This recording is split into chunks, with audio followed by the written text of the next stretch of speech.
It's all about humanity. About humanity.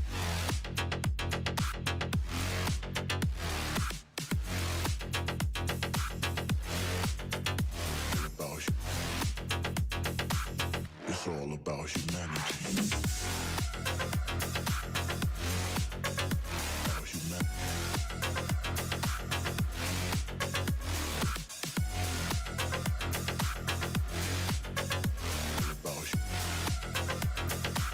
It's all about humanity.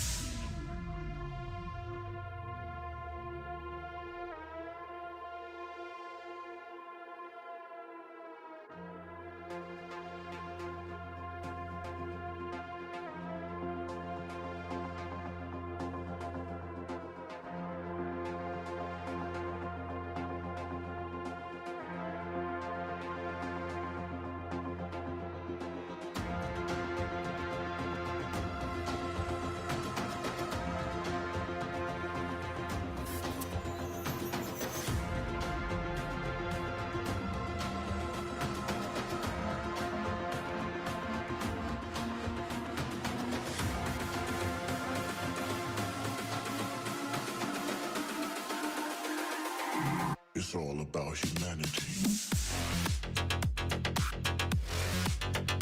About humanity.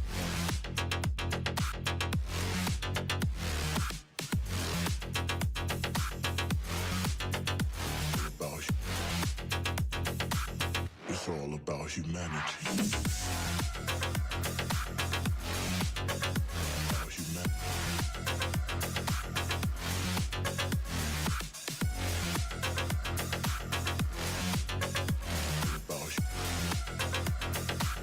It's all about humanity.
It's all about humanity.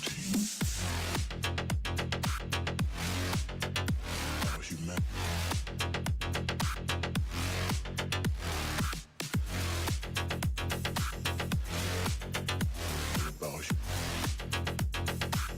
It's all about humanity. About humanity.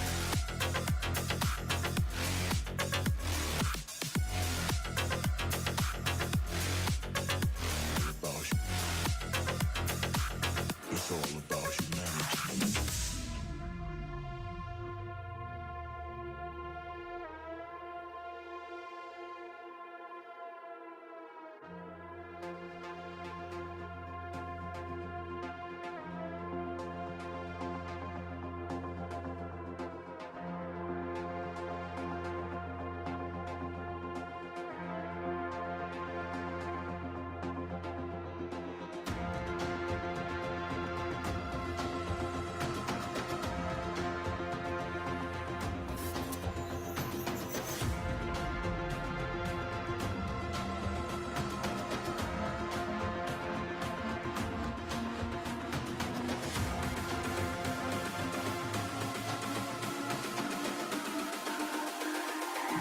It's all about humanity. About humanity.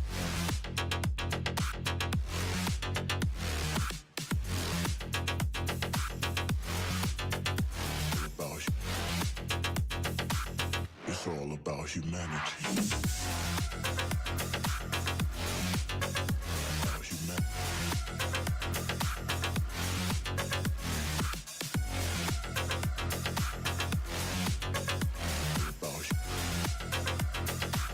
It's all about humanity.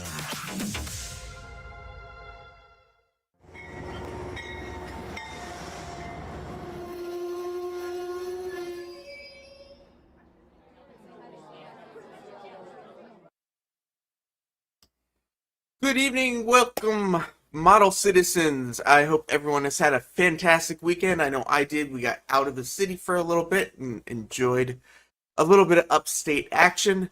So tonight, it's just gonna be a little bit of talking. I got a couple unboxings. I've got a firmware update. I've got I got a health challenge coming up. We'll get into that. We're gonna wait for someone to show up before we get into that health challenge. But while we're waiting, we got the Model Railroad live streams on my right. I'm curious, do people like these up there? It's a lot of work. John puts a lot of work into making them happen and keeping them updated. So I'm just curious if people enjoy them as much as, well, I wasn't gonna say as much as we do, but you know what I mean. Anyway, let's let's say hello and see who's here. We've got Almar in the house. Amanda Wilson is here. Amanda, I thought according to your husband you weren't available this evening, but welcome. Thanks for coming. RD0, we have Us America Model Railroading in the house. We have Bang Got You Junction. Carl is here as well. Colin Wykes checking in. We've got Tainerman68, who's finally posting up some videos again on YouTube. We have Eric, Dad Cooks in the house. Dave, BNSF, and Scale is here. Digger Evans, Model Railway, checking in from across the pond.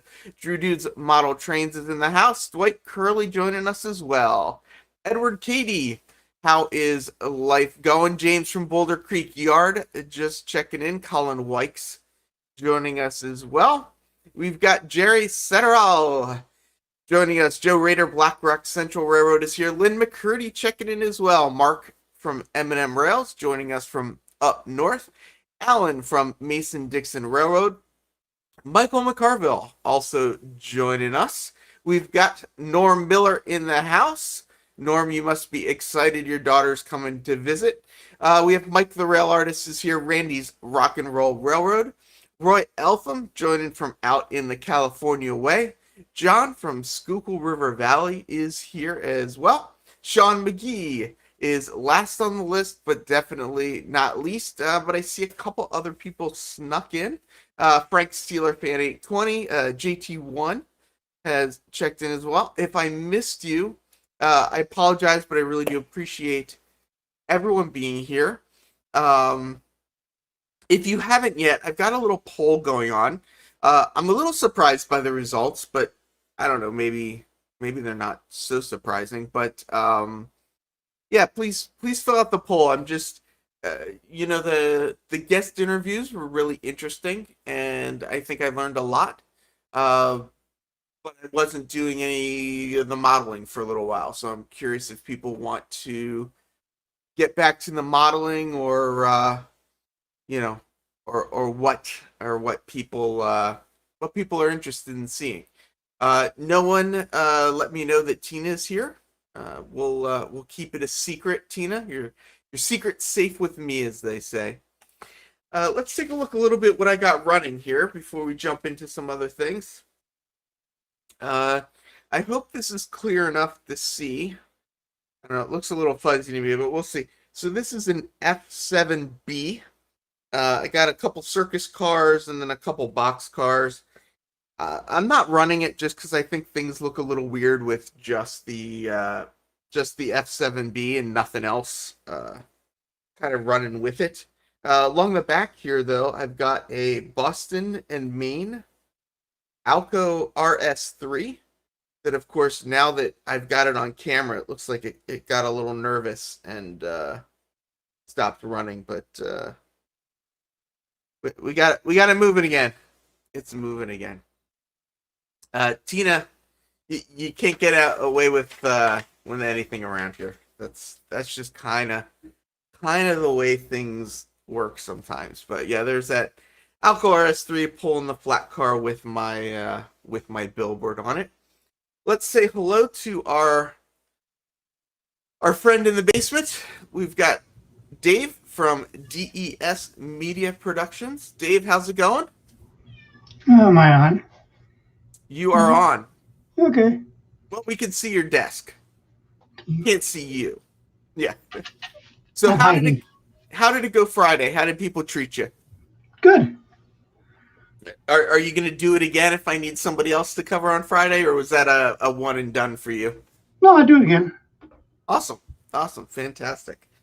So why don't we jump right in to some of these unboxings that I have? I know someone who just said, Tina Marie just said, I forget how small N scale is. It is small, but this is Z scale here. So that's N back there, and Z scale is even smaller. So I hear a cat. Yeah, my bud wants in. I don't let him in when I'm working on something. My dad's saying welcome back. Anything Goes should be on Fridays. We already have Anything Goes on Sunday with SCS, although I missed yesterday's Sidetrack Sunday. I'm sure it was funny or serious. So Human, Anything Goes on Friday. So Container Man, what do you want to happen here on Monday night? If that's what happens on Friday. People are saying they hear a cat. It's too funny. Well, we'll mute Dave. Dave, if you want to talk, just unmute yourself and jump in. But yeah, let me. I'm just looking to see. Here we go. Dad Cook says, Heath, it's your show, and you can do whatever you want. You've been great, and variety is the spice of life. Absolutely, absolutely. Oh, and I saw some people saying earlier that I got a couple thumbs down already. I always find that interesting that I get thumbs down before I even before I even do anything. But anyway, whatever. What are you gonna do? What are you gonna do? Oh, so I guess Container Man's saying pretty much anything on Mondays also, both group modeling and or interviews. So, anything goes any day of the week. Ain't that the truth? I just saw New Haven Rails checking in. Just the trolls. Don't feed the trolls. Yeah, haters gonna hate. It's an interaction. YouTube seems to like them either way, so I guess all I can ask is do as many thumbs up as you can to sort of counteract all of the thumbs down, and we'll see how it goes from there. Noro, joining us in the house. Oh, I just realized what I was going to show people. The reason I put the RS3 on is because of my thumbnail.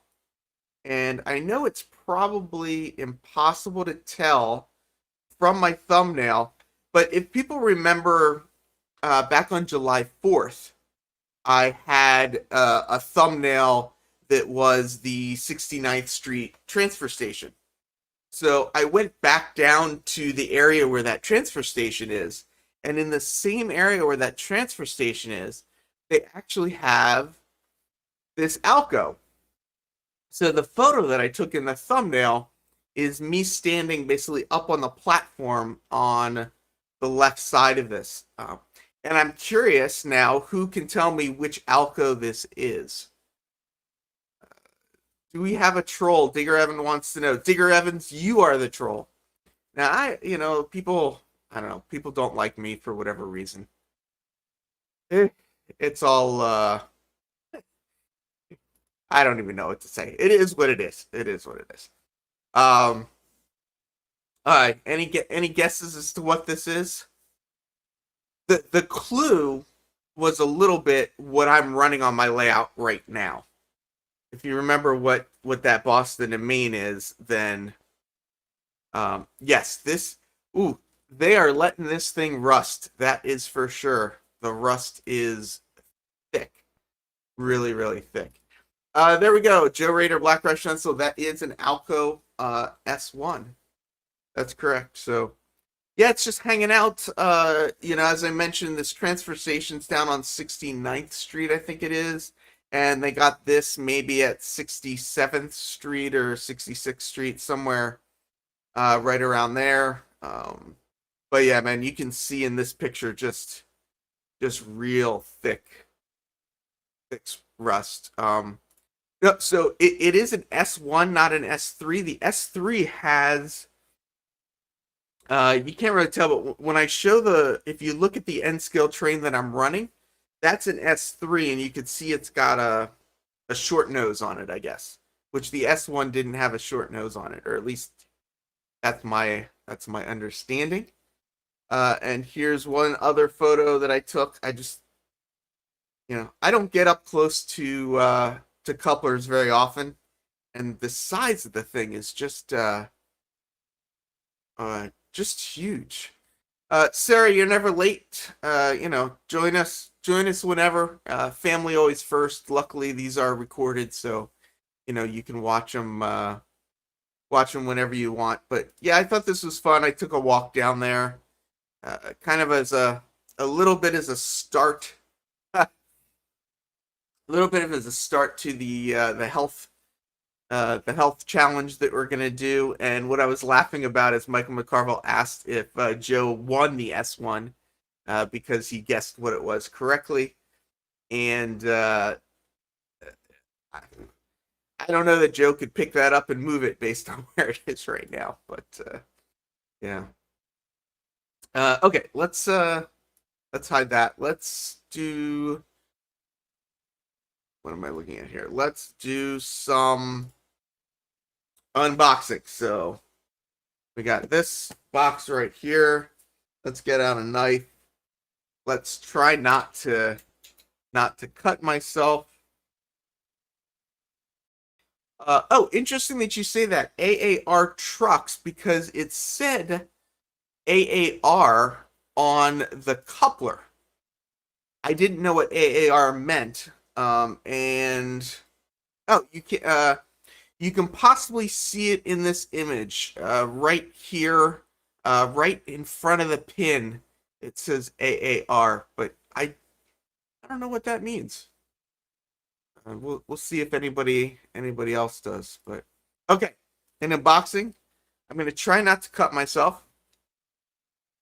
We'll see how it goes. I got my handy dandy cutting machine. I'm already having a hard time cutting. It's so quiet. Is it quiet to me too? I don't know why it's so quiet. If I stop talking, do you hear anything? Anyway, just here we go. James says it's American Association of Railroads. Oh, that's cool. I didn't know that. But yeah, that's what it said on that coupler. So alright, so the goal is, let's hope that there's no identifying information inside of this. We got some peanuts for Sparky. And let's see if I can dig out whatever is in here.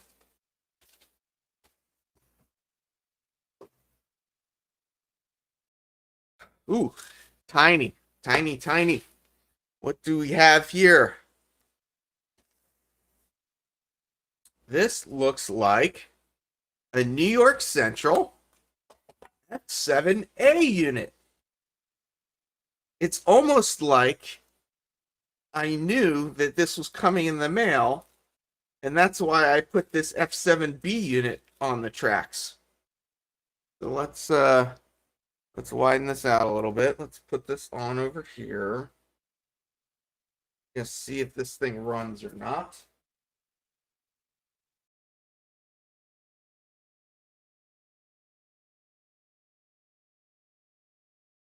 I hear it trying to run. Oh. Hold on. We're getting there. Trying to actually get these things on the track is a feat amongst itself sometimes.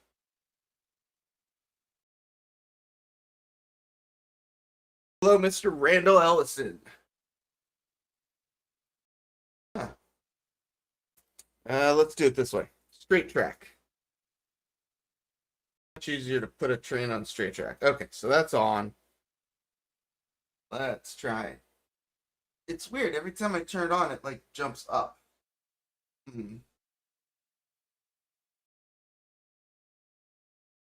I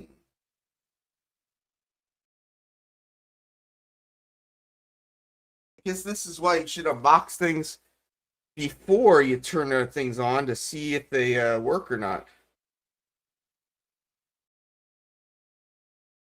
This is the anything goes part of the show, folks. Or you want to do that? I know, right? Testing stuff's no fun. No.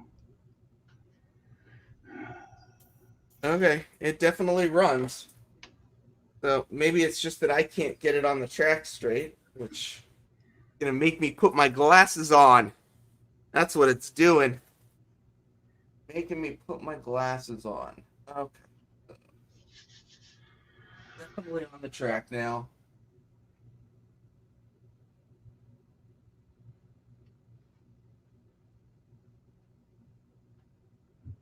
What's interesting with Z-Scale is it seems to be a weight thing a lot of times. Like, you need to add weight to them. Get them to run. They're just, like, so light that, like, the contact that they make... Yeah. It doesn't quite, So if like Dave says, turn on the power. This time I got that going for me.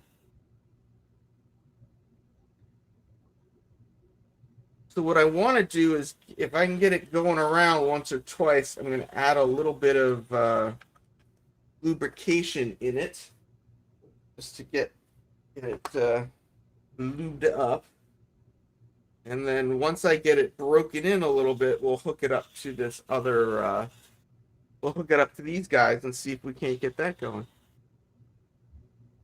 Yeah, N scale is small, but this is even smaller. So this is unboxing number 1. Let's see who's here. Oh, look at this. Looks like Edward's doing a little Wikipedia research. Founded in 1934, AAR is the world's leading railroad policy, research, standard setting, and technology organization that focuses on the safety and productivity of the U.S. freight rail industry. Learn something new every day. Yeah, Martin, nothing's exploded yet. And if people haven't noticed, I'm running this on the inside track. And there's a reason why I'm running it on the inside track. And if you've been following along on my channel, you probably know why I'm running it on I know why. Inside track.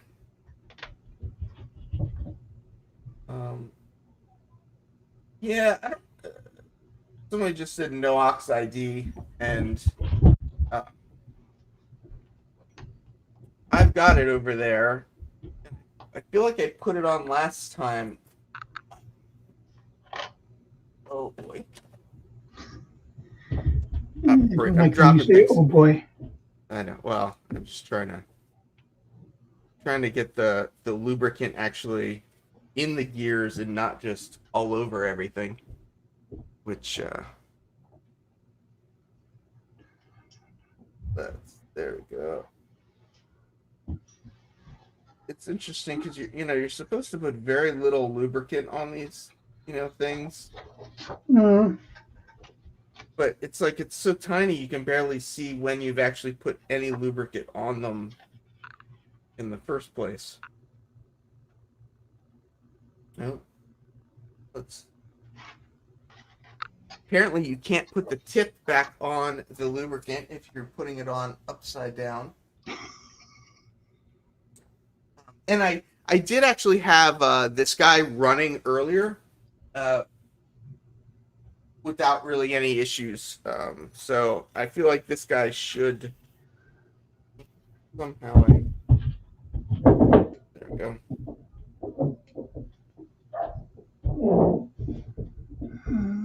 As far as I know, this guy's like brand new, so it's probably been sitting around, for who knows how long. Wow, that house frame looks great, somebody just said. And if I could find oh, here we go. Awesome America is saying, Dave, your house frame looks great. Or at least I'm assuming he's talking about your house frame. Oh.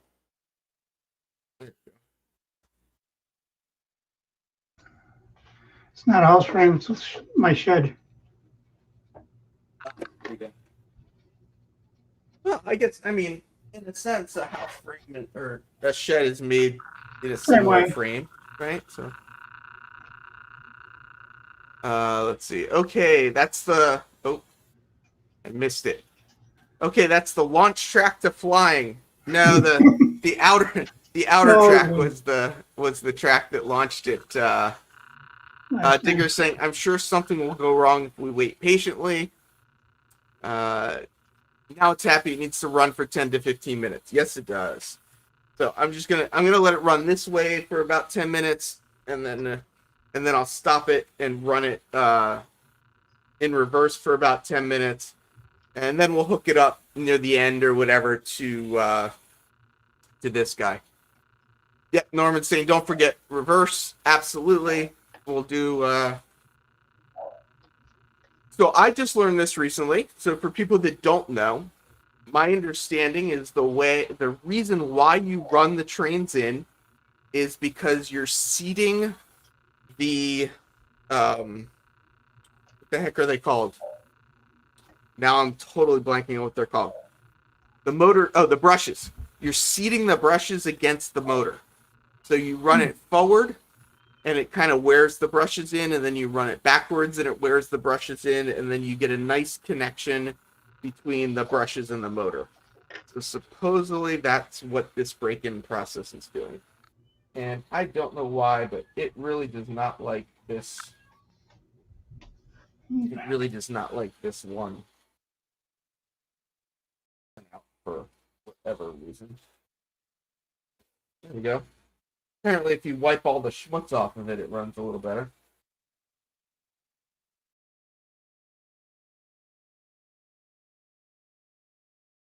Perfect.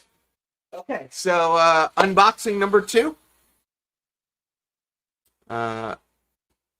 Only need to do that for older motors. Newer ones. Oh, really? Is that true, Adam? See, that I did not know. Apparently, the new ones. So why don't they need to do that with the new ones? Are they doing something different with the brushes? Human, did you see my Human Meets Freight Train? Container Man, did you see my response to your video? Human needs freight trains. Was that a brand new logo? Yes. It's a brand new microtrain. Well, it's new old stock, so it's not new, but it's schmutz is a Yiddish term, I believe, if I'm not mistaken. New electric motors don't use brushes. Well, there you go. I know my DeWalt drill has brushes because I know that because I've burned that out. No, so none of the switches. I don't have the other switch. None of the switches that are on here currently are any of the ones that are burned out. All of these switches can be operated. I don't have them set up to operate, but yeah, it's going. Digger says too slow. He needs to be faster to be effective. Now, what I was told is they need to run at 50% for some time and then 100% for some time. This is at actually about 80% right now, which is my understanding about the fastest or about the highest the voltage wants to be on these guys. True Dude says, I always break in any new loco. They still need the gears to properly mesh. 5-digit DCC system. And I'm not sure if that's the same thing. Lydon, that's not true for normal DC motors. They still use brushes. Yes, I replaced all of the burnt out switches have been replaced at this time. And yes, I know about brushless 3-phase motor for drones and stuff. I thought what was in these guides was still just the old school. This is correct. You do not break in a Ferrari at full speed. You keep it at 3,000, 4,000 RPM for a while. Anyway, yeah. So should we do the? Oh, Michael's got a good point. I need to make sure I refill the headlight fluid. It is true. I do not want the headlight fluid running out, or as Nisi says, the blinker fluid. Either of this. Yeah, I always think it's funny when I didn't know that Lionel makes freight engines, I believe, with smoke units. Because I've always sort of learned that if a HO or an N-scale locomotive is smoking, there's probably something wrong. But in Lionel scale, there is actually apparently ones that smoke, but I don't know. All right, so who wants to see an unboxing? Oh, Container Man, you must have seen my comment. You just loved it. Okay. Next unboxing. Oh. Here we go. Michael McCarville, it's an HO scale Lionel that takes smoke fluid.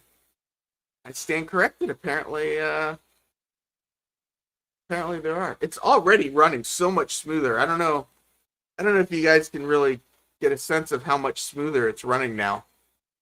But it's really running much smoother.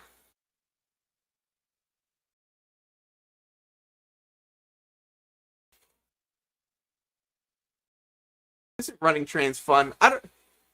I get operations. I get the whole sort of part of operating the layout, but there's something about just watching it run around that Has some pleasure. yeah, there's just something kind of cool about unboxing it and just kind of yeah, the Real Artist makes a good point. If you have old smoke fluid, throw it away. Just get new smoke fluid. A lot of them are not good, not good at all. Yeah, and this is Timson puts me to sleep, but to me, in a good way. I think it's kind of it's relaxing to me. This sort of just thing. Isn't that why we all like NASCAR, right? It's just because they go in the same circle over and over again and never go anywhere? Basically. Yeah. Just wait till they get the vape technology into models. Now that would be pretty funny. You could USB charge your N-scale locomotives and then go from there. George, just so you know, I'm just breaking it in right now, so that's why I'm running it as fast as I am. I'm just kind of letting everything kind of break in. So, Tina says, feels like I'm watching an episode of Thomas and Friends. Thomas is in a rush to get to the station. Let's, all right, so what do we think's in here? Looks like another Z. All right, I'll give you a little clue. Not Z-scale. Lynn wants to know if I checked the tire. I did not. I didn't check the tire pressure, but I did kick the wheels. So, oh, that's funny. The F7 is not going per NASCAR standards. It's turning. No, wait, it's turning right. Oh, NASCAR turns left. NASCAR turns left. So, yeah. This is not a GG1, although that would be a pretty good guess. It is. How do you know, Roy? Did you just get yours as well? Actually, I don't know if it's considered the heritage unit or if it's just the. Well, we'll see. I think Roy must have just gotten a package in the mail today as well. I almost just knocked my tools on the floor. Hey, more Sparky Pack and peanuts. So when you get something directly from Microtrains, they package it like they wrap it up like really nicely. I don't really know why they wrap it up like this, but it's a reference to the foam pit he had and everyone missing it and crashing when they turn right. Oh, I'm missing something. Oh, Roy says he got mine the other day. Yeah, so I actually got this one on Friday, but then I went out of town. So Dave P got to host the stream on Friday. So yeah, I'm just opening it now. Yeah, to protect the jewel box. But I mean, come on. Like, if the jewel box is scratched, like, are people really going to call up Microtrains and say, "Hey, my jewel box is scratched. Send me a new one"? Go one further up. Okay, there's a reference to a foam pit. Here we go. Travis Pastrana. Oh. Travis Pastrana had a decal on his car in NASCAR that said "Don't go right." Oh, that's hilarious. Yeah. I like Travis Pastrana. Yeah, collectors. I'm a collector, I guess. But I mean, it's in peanuts. It's not gonna scratch. I mean, whatever. I don't know. I mean, I don't know. Ian, welcome to the party. Yeah, I know I'd be surprised. I know there are some people that got nothing better to do but complain about a small scratch on their boxes. Oh, so Roy has an interesting take. If it's a store wanting to display it, then yes, they would complain about the jewel boxes. So this is it. It's let's zoom in. See if it'll focus or not. Take this off. So this is the 50th anniversary. Boy, I wish it would focus a little better. Come on, focus, baby. Focus. There we go. Connecting America for 50 years, 2021. It's got a little observation deck on the back, which I think is pretty darn awesome. But yeah, so this is let's see if I can't get this RS3 to run a little bit. Okay, let's stop this guy, and I'm gonna put this guy on the track back here. Attempting not to. Oh, why don't we do this before we do that? Let's see if we can look. Let's have some nice detailing on the bottom. See, this is. Oh, he says show the other side. Oh, look at that. 1971. Oh, isn't that cool? Uh, I need to work this out a little better with the lights. The lights are reflecting like right into the thing. But that's cool. I assumed it was the same on both sides. But that's kind of cool. And the detail on the bottom's kind of nice. Oh, body mounted couplers. Nice little touch there. I like that they went with the little observation deck. Oh, and there is you probably can't, you can maybe just make it out, but there are chairs in there. Um, Norman, you were 20 years old in 1971, or you're 20 years old now? All right, so I'm trying really hard now not to knock this Z-scale locomotive off.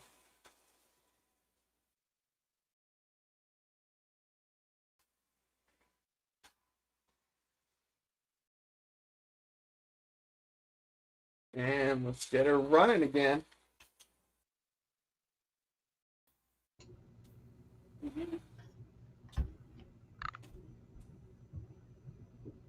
And it's moving.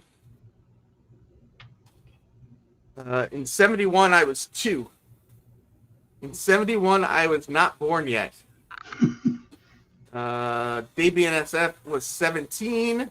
David Atkins was 21 back in 1971. All right, anyone here know of Amtrak passenger cars that have a golden Rocky Mountain logo? I couldn't get pics, and instead of Amtrak logos pulling it, it was 2 UP logos instead. George, what's derailed, George? I don't see anything derailed, except for me. Somebody just said my mom was 15 to 16 in 71. Robert Flying Crow was 8. I was 7. That's the Rocky Mountaineer test train. Oh, there they go. Oh, that's cool. So they've got an Amtrak car being pulled by. Yeah. So, oh wait. Oh. Here we go. Can Heath put a quarter next to the track for scale? I don't. Is he joking with me or is he being serious? I don't know if he's being serious or joking.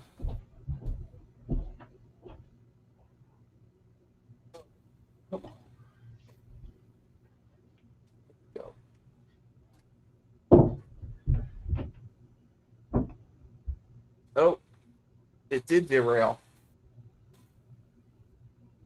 Oh, interesting. Well, I've learned something new today. That would be. This guy cannot run on the curves on my on this track back here. Oops. Yeah, it is with the body mounted couplers, Can't make the curves. can't make the curves. So it's awesome that it has body mounted couplers, but it does mean that it cannot run on this layout. So there's a quarter on the track. And that's Z scale on this side and N scales back there. Catskill was 20 in 1971. There were like 5 or 6 passenger cars. I saw it at Glenwood Springs, Colorado Station on Thursday last week. Oh, that's really cool. Joe Rader was in the U.S. Air Force at 21 in 1971. Dad Cooks was also 21. Why are there so many people that were 20 or 21 in 1971? 1971, you were 20, would have been 1951. Was that people? Wasn't really people coming back from the war. Yeah, it looks like I'm gonna need a wide radius to run this guy. A wide radius.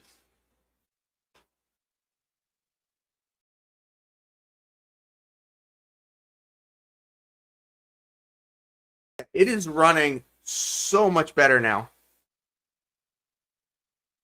Ian was minus 15. So are they? Is that Dave says baby boomers? Is that because they were born in 1950? Yeah. So, but does that make them baby boomers? I thought baby boomers were after the war, which would have been like 46, 47, 48.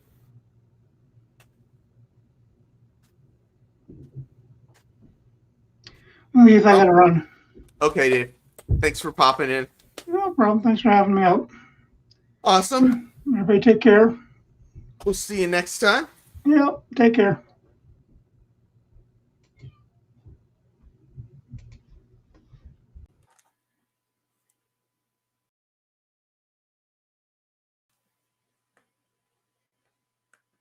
What do you think of all this nonsense, Mr. Train Freak? I don't know. I just got here, so I don't know what I missed. So you have no idea what's going on? Guilty as charged. Ah. So we got. Let's summarize for the guy that couldn't show up on time. I know, right? I mean, it's one of those things when you start your stream and I'm trying to get off of work at the same time.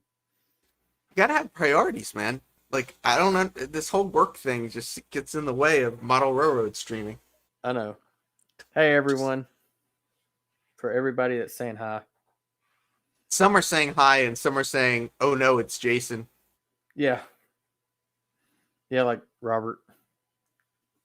It looks like. I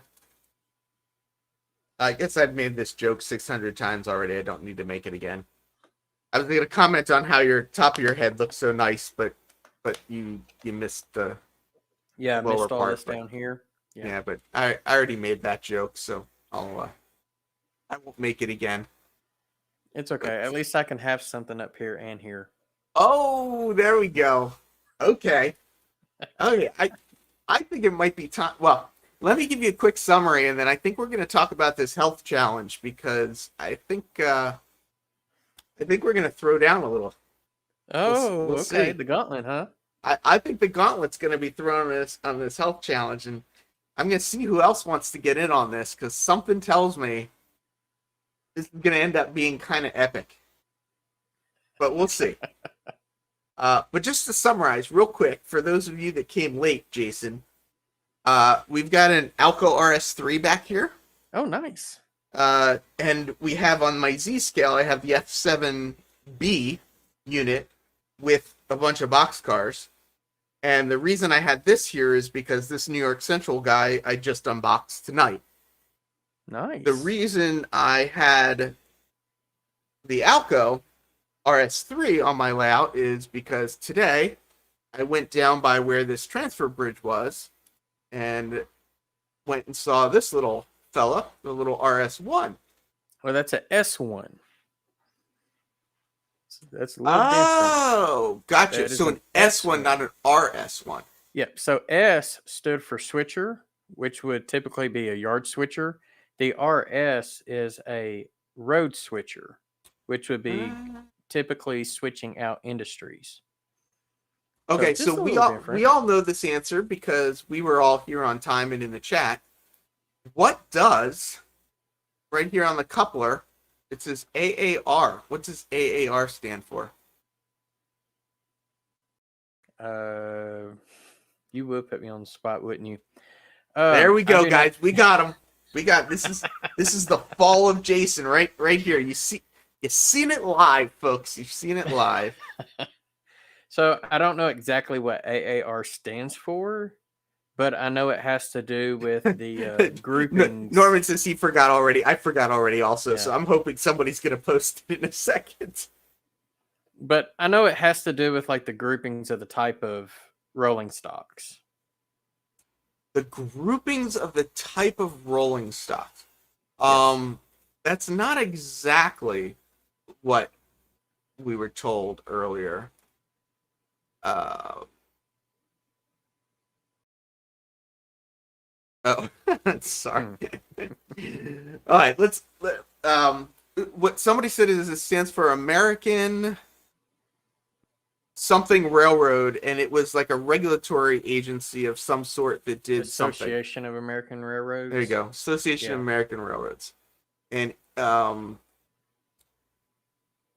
Edward Cady posted the Wikipedia result, so we got to Right, which learn what that was. so the AAR, they're also responsible for, grouping rolling stocks. They have codes on them. So like if you have like a box car, the AAR code for it is XM.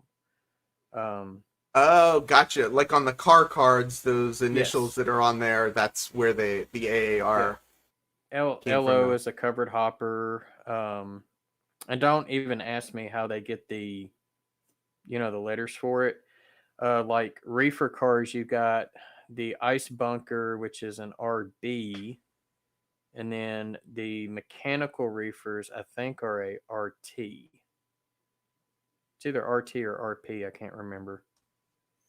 But there's so many different AAR codes out there. It's insane. It's confusing. Dave BNSF says setting standards like the NMRA. Yeah, pretty much. So the AAR sets the standards, and then the FRA enforces the rules and regulations.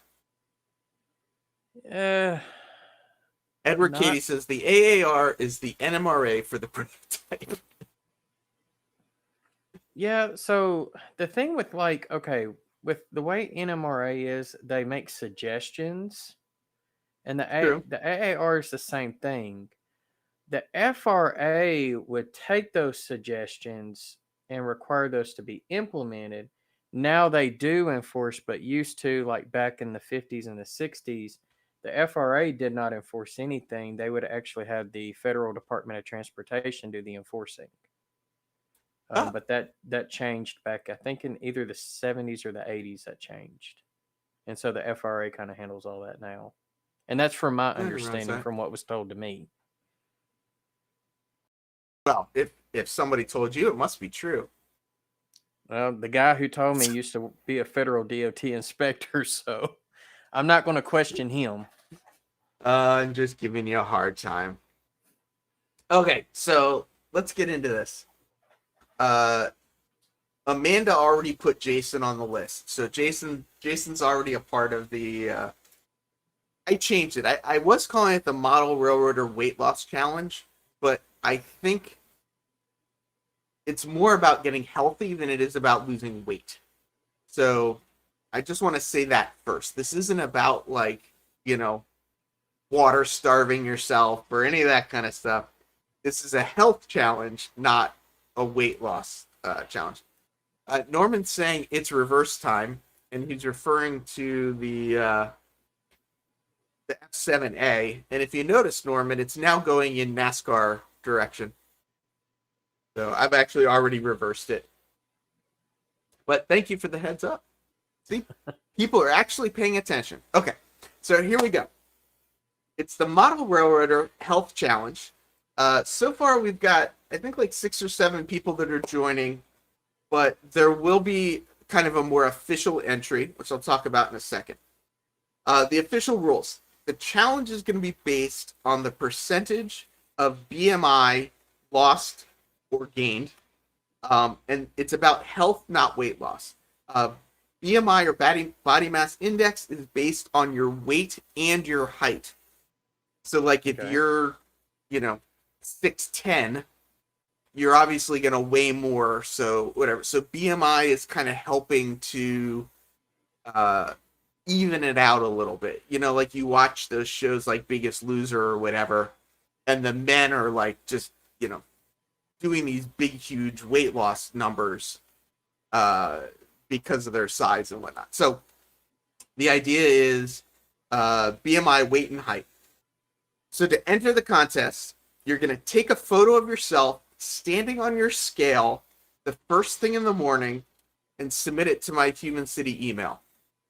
And that's just kind of like, I mean, there's got to be some honesty involved. Like, don't drink a lot of water and then get on the scale. It's like, just get on the scale. Like, if you want to game the system, you could game the system, but we're all honest people here, right? We're all honest. So it's kind of hard to cheat with I'm sure there is a way to cheat, but I don't know how to cheat with the scale. So, well, so the reason you want to take a picture of your feet on the scale is so there's nobody like standing behind you with their foot on the scale or anything like no cheating. Come on, I'm giving people all the ways. So, Dad Cook says many new scales also measure BMI.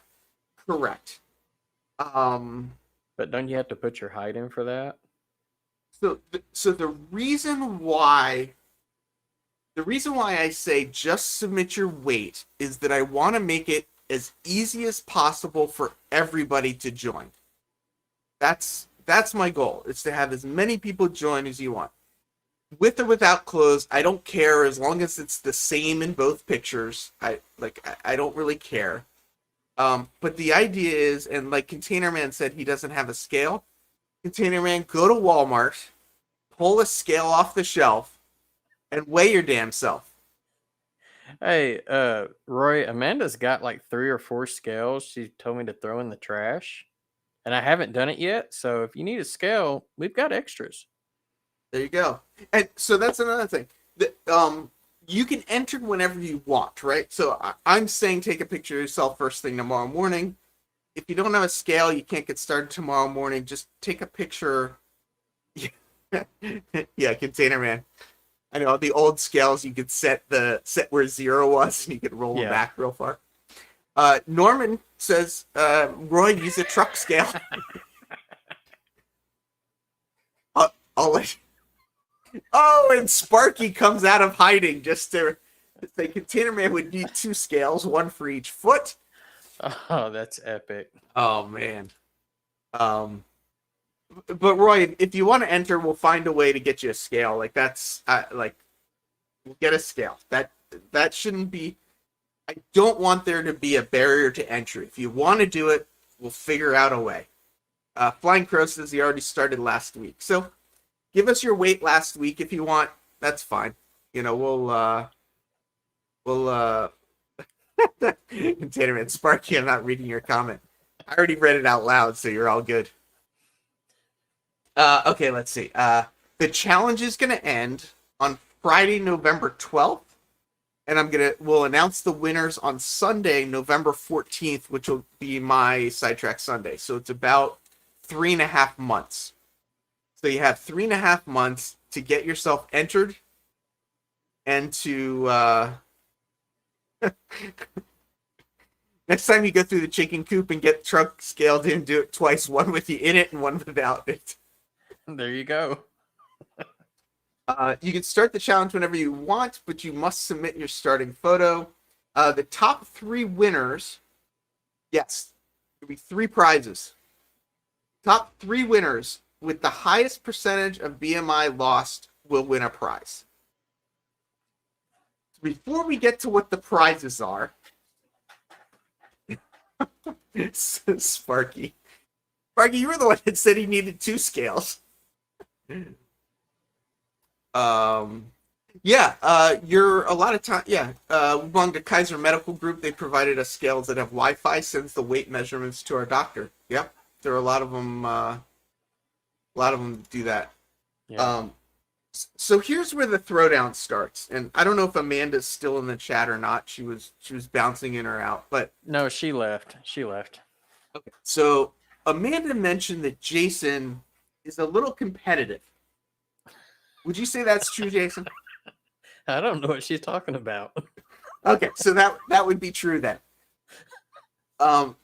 Jason also, when I mentioned this contest, Jason said, "Well, that's not fair for everybody else." Like, basically implying, I don't remember your exact words, but No, what I heard you say is that like it's not fair because you're gonna win. No, it's not fair because I've got an ace in the hole. And that would be my wife. So you think you're gonna win, right? No, I don't know if I will or won't. I'm just saying I've got a personal trainer as a spouse. Well, so here's the throwdown then. So, and anybody can get in on this. Well, yeah, pretty much anybody can get on this. But the Train Freak Challenge add-on is that to win any prizes, you have to win the entire contest. So there's no second or third prize for you. only get a prize if you win the whole thing. Oh, And that's awesome. here's the kicker, right? I can't win the contest, right? It's my own contest. So the Humanity Challenge add-on is that to win any prizes, you have to have a higher percentage loss than me. So you're not just competing against everybody else, you're also going to compete against me to win any of the prizes. Fair enough. So, do you accept that challenge, Mr. Train Freak? Man, that's tough, man. That's like me having to give up all my fast food lunches Yes, that's for the several point, ain't it? months, because you're talking about November. Well, I'll do Us it for America fun. says I haven't had much to lose, and I would say not so true. I'm just hiding it well. Chuck, we're just talking about the health challenge right now, and we're gonna get Jason to admit that Jason is basically gonna agree, or I'm gonna convince him to agree, that Jason cannot win second or third prize. Jason can only win first prize because Jason's a competitor. I like what Bang Got You Junction saying. So there's going to be a workout video with me in it. I hope so. Yes, Dave. I intentionally have it ending before Thanksgiving. That was very intentional. So that means I get to use my O-scale trains as hand weights, right? Like dumbbells. Whatever you need to lose the weight. Them things ain't light. No, it is not. Now, I would probably, if I did any type of weightlifting, I'd probably actually gain weight. That's true. So I would definitely have to cut that out. Well, and that's why I say it's about being healthy. Yeah. Well, let me mention what the prizes are. I'm trying to find the answer for Sean, I'm not going to be wearing any type of spandex or leg warmers. Not no, but heck no. I'm trying to find the. Come on. I'm trying to just find. Here we go. Okay. So Almar was saying, yeah, Spark says, according to the BMI chart, I'm too short. That's why I'm calling it the health contest. Yes, I mean, I'm just giving the Train Freak a hard time because his wife said that he's quite competitive. No, she's true. I am very competitive. But so here's the body mass index chart. Underweight is a BMI less than 18.5. Healthy weight is between 18.5 and 24.9. Overweight is between 25 and 29.9. That said, if you're an athlete with a lot of muscle mass, you'll be in the overweight category. There's just no way around it. Yeah. And a BMI of 30 or more is considered obese. So here are the prizes. I can just show this. So on my website, if you look down in the description below, you can actually see there's a link to this page, so you can all read it.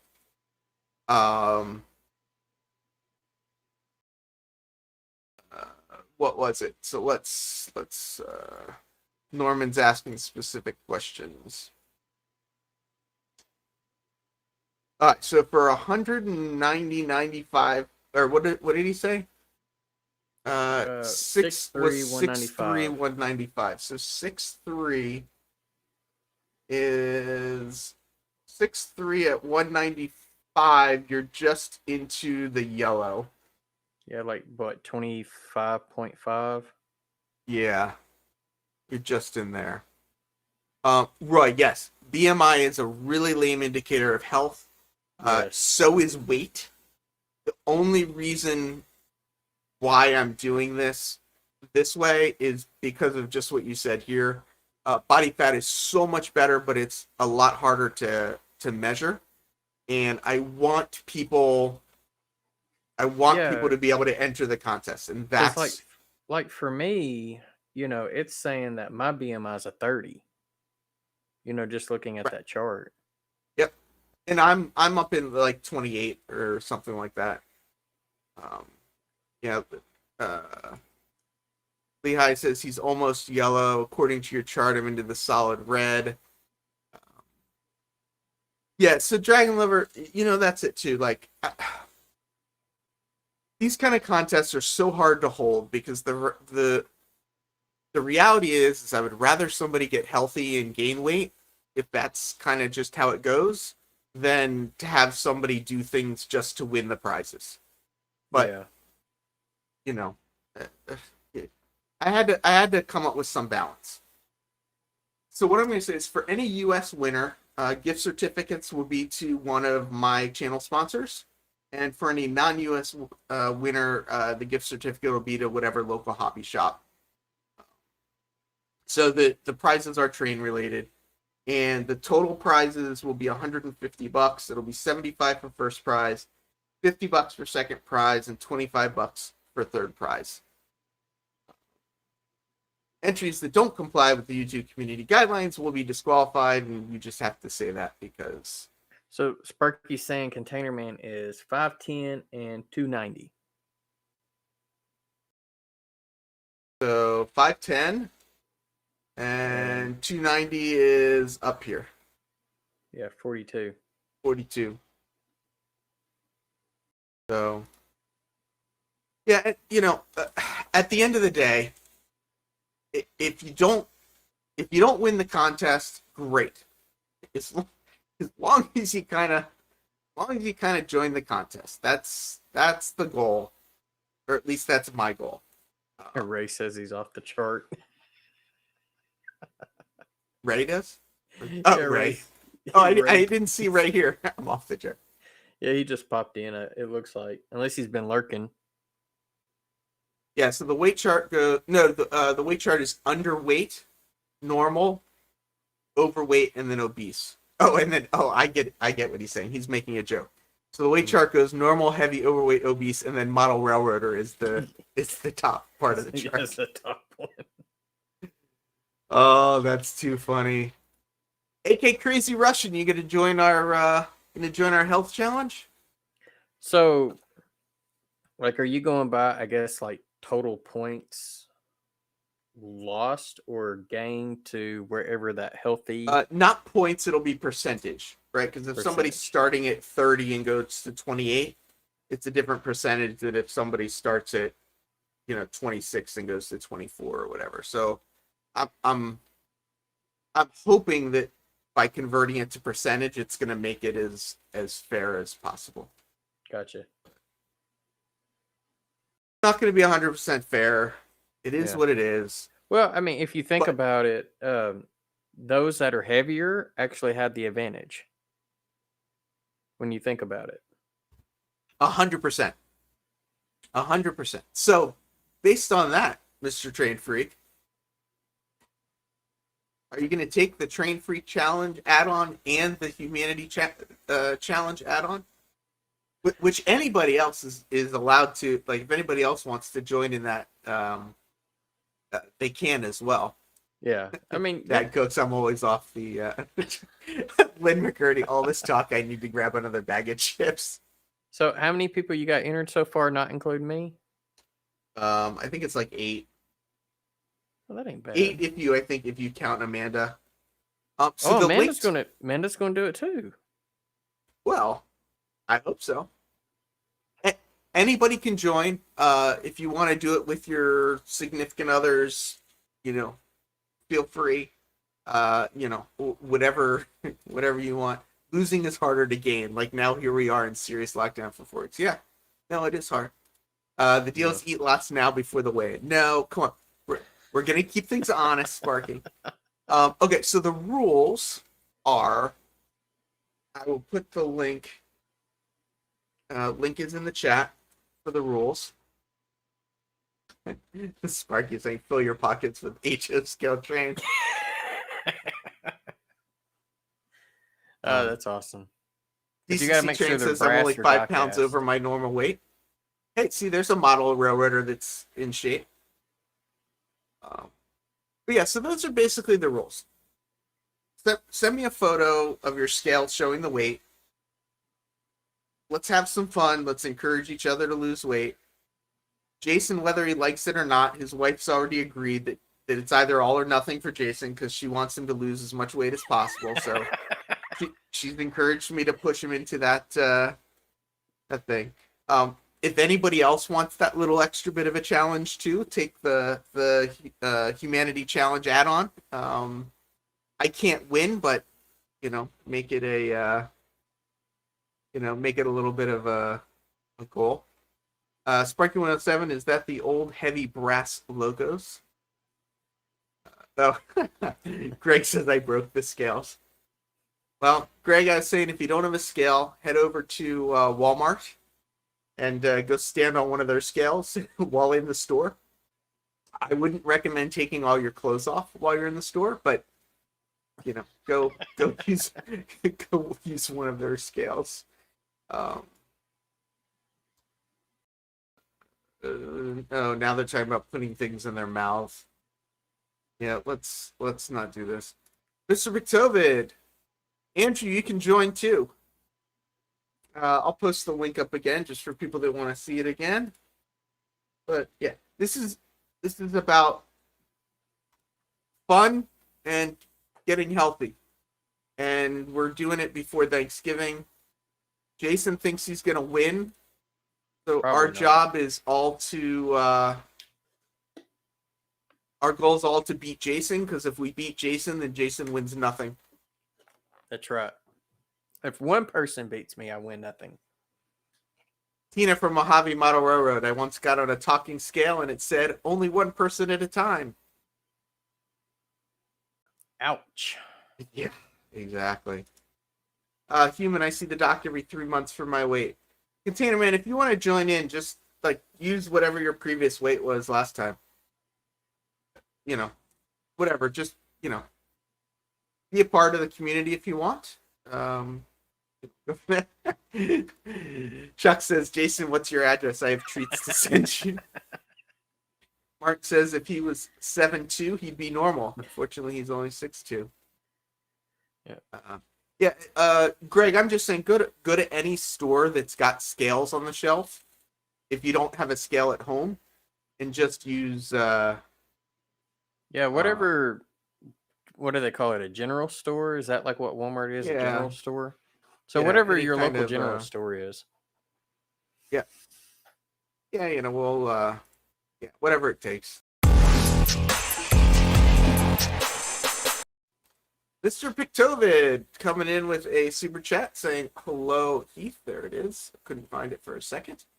Thank you so much, sir. And while we're playing videos, why don't I jump in and just say a quick thank you to everybody who are members of the channel, either through Patreon or through YouTube, as well as just say thanks to all my channel sponsors.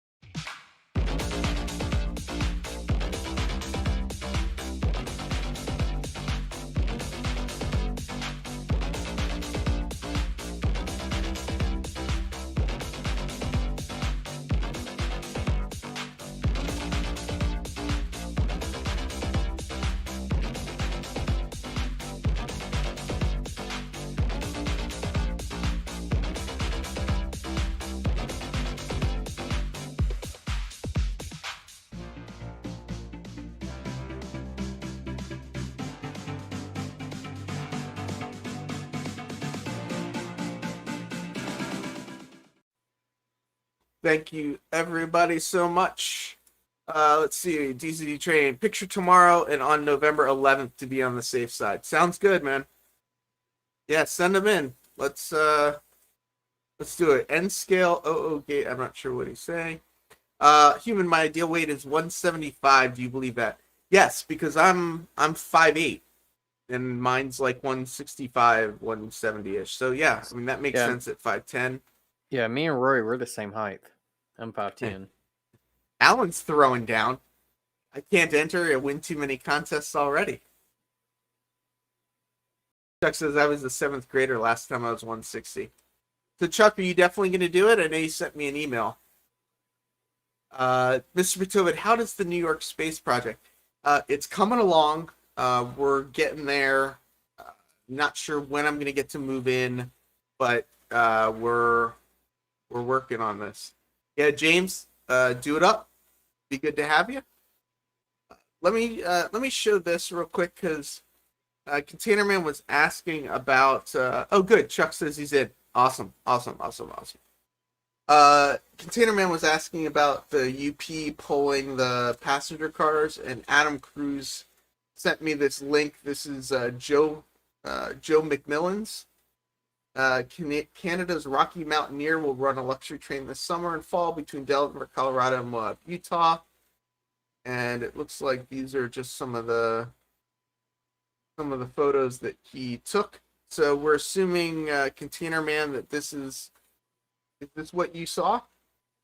Oh, here. Oh, this is just It's Amtrak there. this is just an Amtrak train. That's just Amtrak. Nothing special. Just Amtrak. Just Amtrak.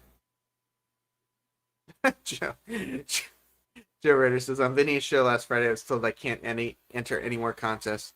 Joe, you can enter this contest. I will absolutely allow. Yeah, Robert. So yes, I got your name.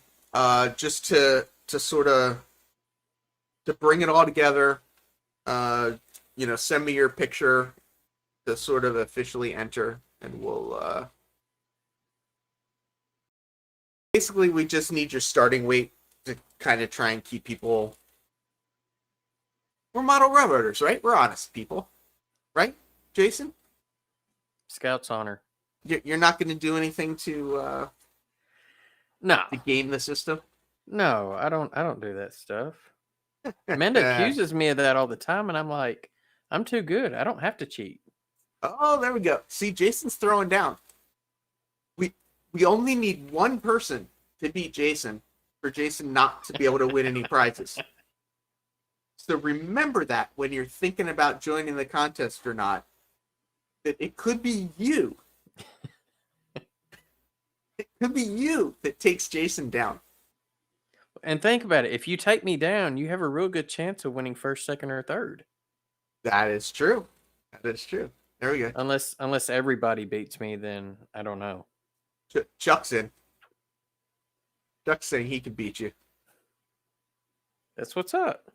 So what I would like to do, why don't we do it from this arrangement? So I'm gonna attempt to back this guy up into here and pick these cars up, and hopefully maybe go forward from there.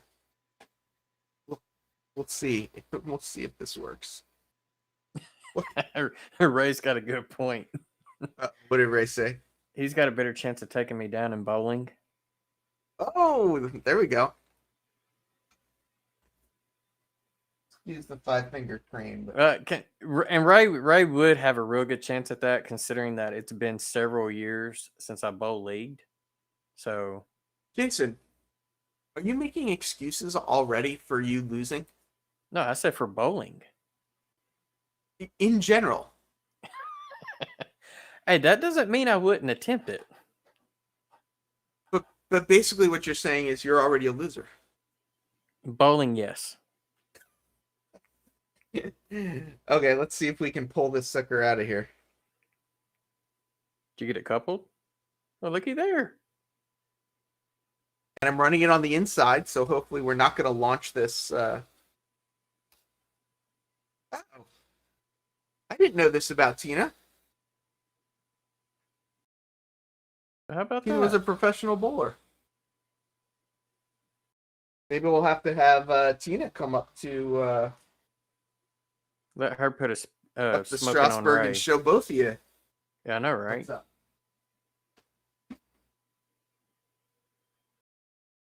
Robert said he'll take me down in bowling too. That's awesome. That's awesome. Randall says I'd have a better chance of growing a ZZ Top beard. Random, I've already got a head start on that. So this here, the New York Central and the Pennsylvania are Z scale, and I don't know why this is so out of focus. And this guy back here, this RS3 is what scale is that again? Ian? N scale. Just saying, where's the dang caboose? I looked. I do not seem to have a caboose in Z scale. So You need a caboose and Z scale. this is where is it? Lynn said Lynn bowled a 230 once. It only took him 8 games.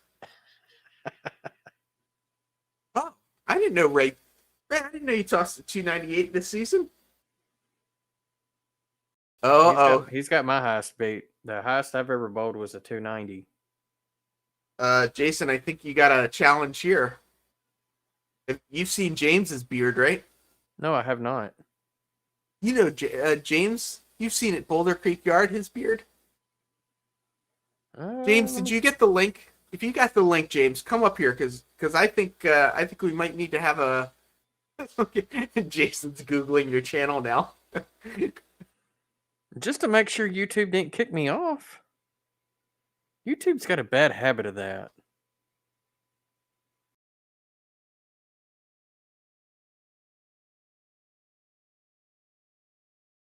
The downside of Ray only being in the chat is I have to imagine his signature laugh. Hey, maybe if we abuse him enough, we can get Ray to come up here. So I think this is the second time YouTube has kicked me off from Boulder Creek Yard. Well, Okay. I don't know. I don't know don't what you're doing understand. wrong. Whoa! Check this out. I actually average 225 lefty and about 210 right-handed. Yeah, no, so that is a true statement there. Lefties actually have the advantage. Why Because because that side of the lane's not as used. exactly, and the worn. oil Yeah. lasts longer. Because I'm a lefty, so Ah, gotcha. James says he's not in front of the camera often.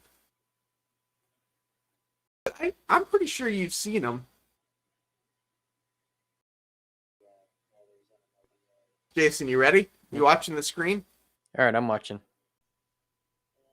Oh yeah, there we go. Yeah. So what do you think? A challenge would be? I think if Jason had a beard growing challenge, Amanda would probably kill him. She would. She would. Just have to go down to clean shaven first. I think the last time I shaved was November. Really? Yeah.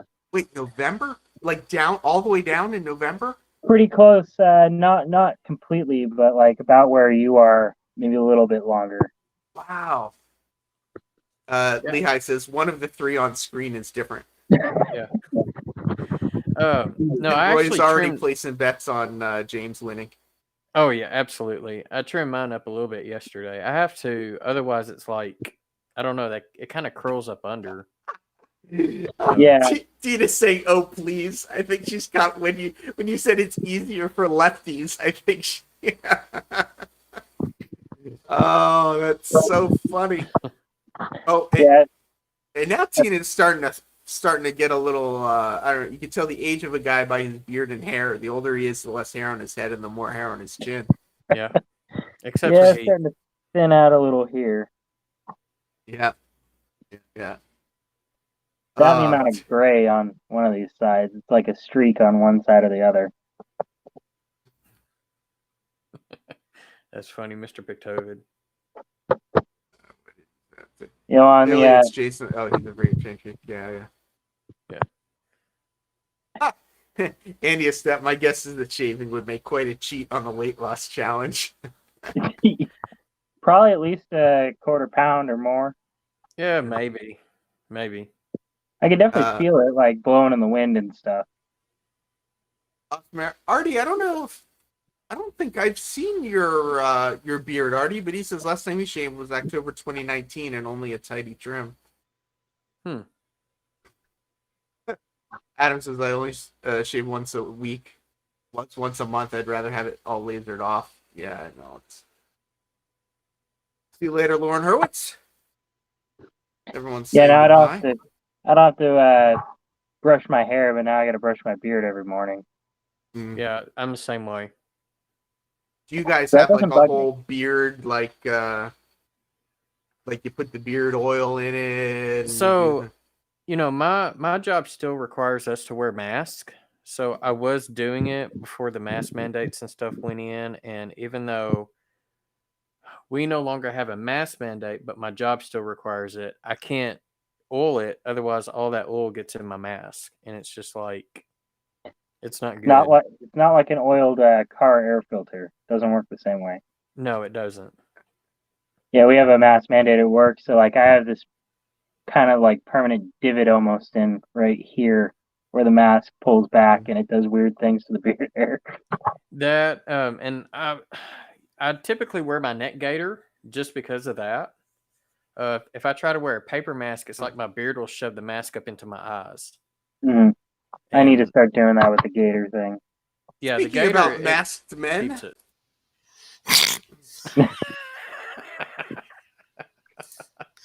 Oh, brother. Heath, you decided to bring up trouble. I No, did bring trouble up was trouble. already up here. So Ray, what do you think, Ray? Are you gonna join the contest and take Jason down? Well, the thing of it is before I was like rounds of shape, so I'm already in shape. You are in a shape, not the shape that is the goal of the contest. All right. Yeah, see, Norman's right. See, there's my mask. Yeah. I'll just- just See, James's is a little fuller, I think, because his goes out on the side more, whereas Jason, you seem to trim yours more into the center. Yeah, I do. So like on the sides and stuff, it's not as thick as it is down here. Yeah. Mr. Bictovid saying it's Ray. So seriously, Ray, am I gonna get a picture from you tomorrow? Yeah. If I could figure out what's going on with my speakers here, that'd be great. While Ray's figuring out his speakers and James is showing us the ceiling of his office, one of the things I thought I'd do while we're all watching, just because people seem to like when things go wrong, and the chances of something going wrong while I do this is probably pretty high. So the command station that I use is the DR5000 from DigiKeys, and they just came out with a new firmware update. The new firmware update does some improvements for the Z21 app.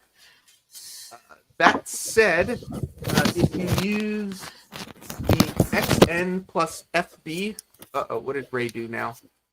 If you use the XN plus FB bus, don't do the update. There's a bug that they're going to fix. But I'm going to attempt to do this update just because, living on the edge, right? Why not? So, yeah. I don't have it here. Mine's out in my truck. I've got a Human City Junction one also.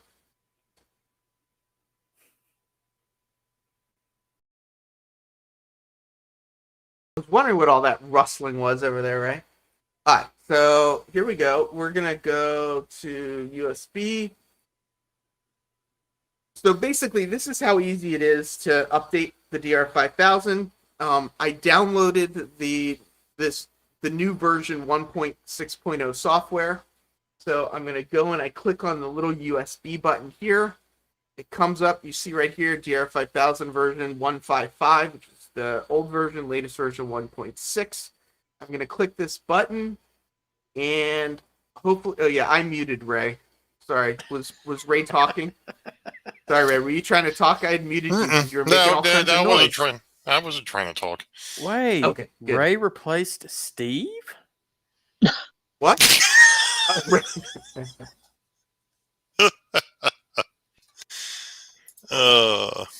I'm That's just waiting for pretty slick I'm just software. waiting for the blue smoke. That's all. Yeah. So if the smoke comes, it'll be from down here on this side. let's. I'm hoping this like takes like 5 minutes at the most. But who knows? This could take us right up to Tom's stream. Here we go. Oh, I gotta click it on the correct screen. So what does that say? Are you sure you really want to update the DR5000 firmware? Use this function only after instructions from DigiKeys. Yes. Hey, what's all this blue smoke over here? What? Nothing that went over your head. I didn't hear what you said. I said, what is all this blue smoke over here? Oh, I get you. I get you now. It's updating your system. I don't know if people noticed, but that's it. Programming done. It says right down here. That's it. It's over. That's pretty slick. Well, now the question is does it work? I don't know because I thought it was going to take so much longer, so I didn't hook it up to anything because I didn't think it would work. Now the smoke. No, I actually think this is, for a computer interface, I think this is pretty cool. I mean, this is what the DR5000 looks like, and you literally just like click on stuff to bring up the different menus. Yeah. So like you want to bring up the Wi-Fi, you click the little Wi-Fi button. You want to bring That up is really slick.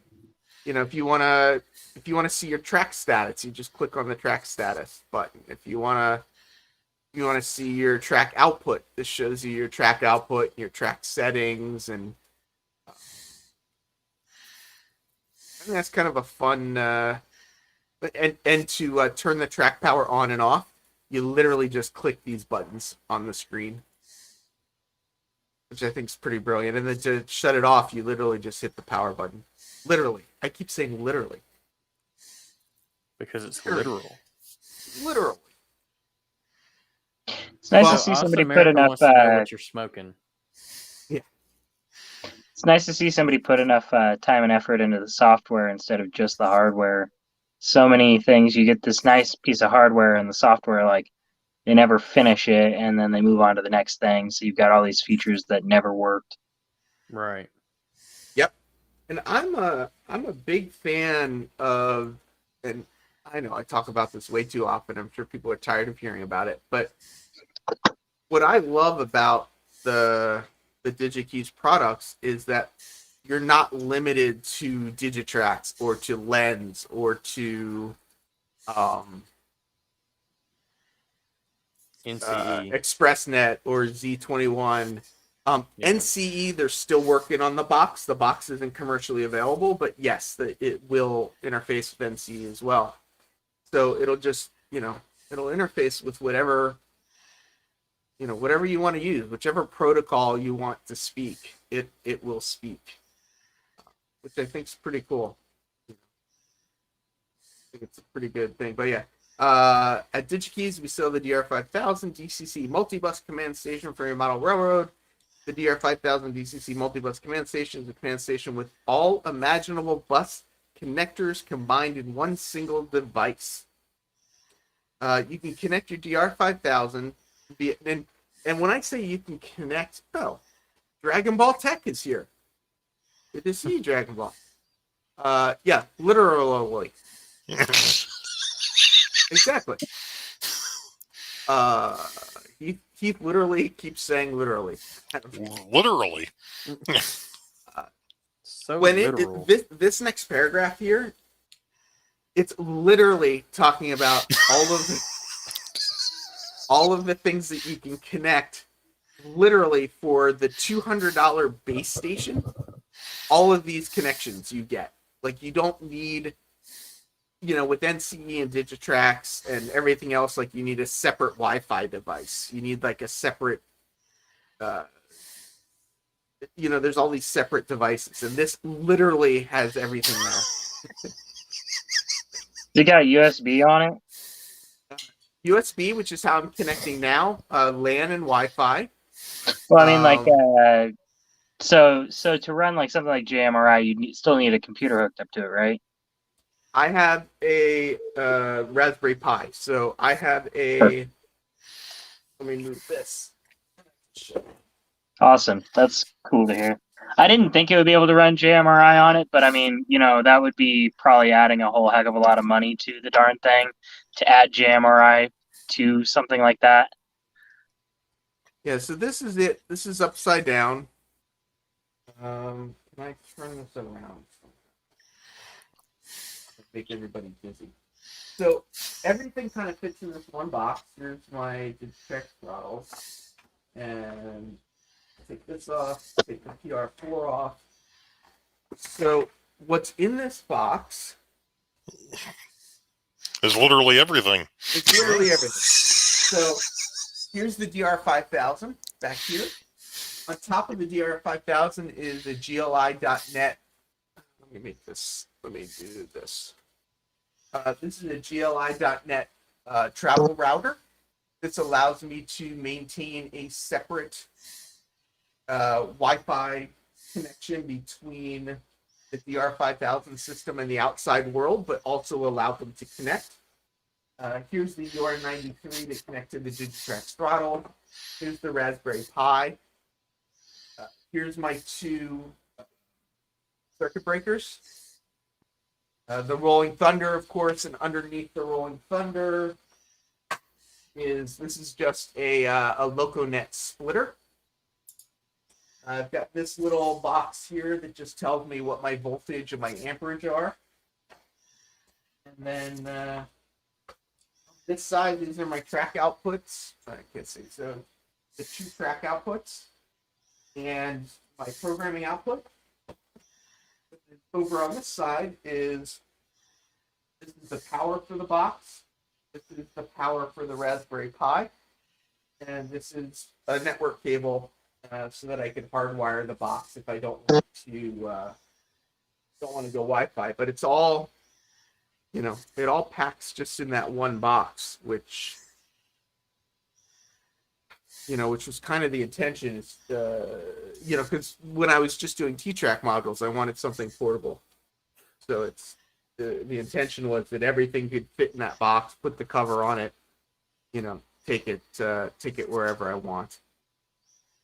Don't put water in the tub. There's actually a bunch of holes in it, so it probably would just flow right out. Yeah, and I don't, I just make sure the top is off when I'm running it, and it's fine. There's actually no Arduino in it. There's a Raspberry Pi, a DR5000, some DCC Concepts PSX breakers. But yeah, it was fun.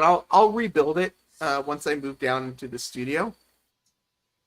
But what's nice about this box is that it literally has all the connections you could want. The nice thing is with that Raspberry Pi, you could even hook up a sensor shield to a Arduino via USB. Yeah, so what I usually do, it's not the way it's hooked up right now, but the way I use Heathkit. All right, so who here put together Heathkits when they were a kid? I actually did. I still have my Commodore 64 and 128. I can't believe you have that thing. You better fire that thing up. One of these days, once I get my desk down here, I'm going to bring it down here and turn it back on again. Hope you do. That would be awesome. Usually the Raspberry Pi... Literally. Literally.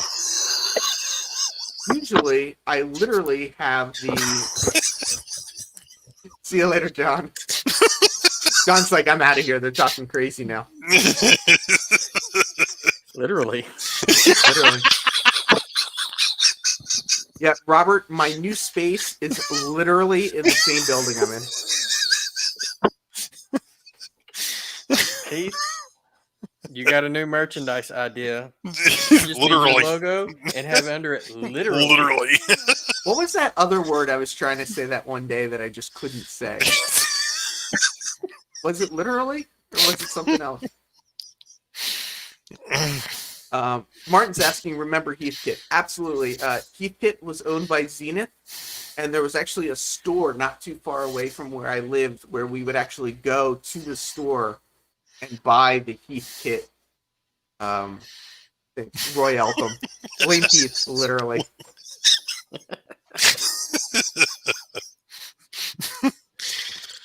Heathkit before you spell literally, could you use it in a sentence, please? Oh, that's right. That's what the word was. Regularly is the word I can't say.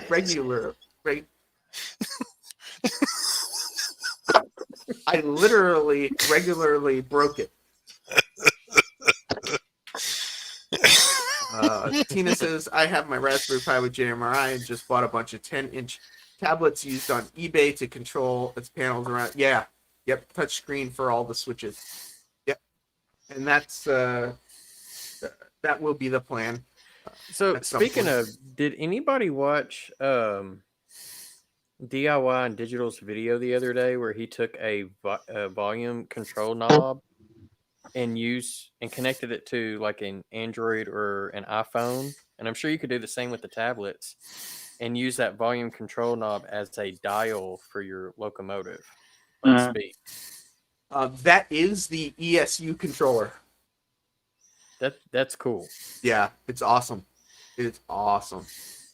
Adam Cruz says supercalifragilisticexpialidocious. All right, I gotta jump off.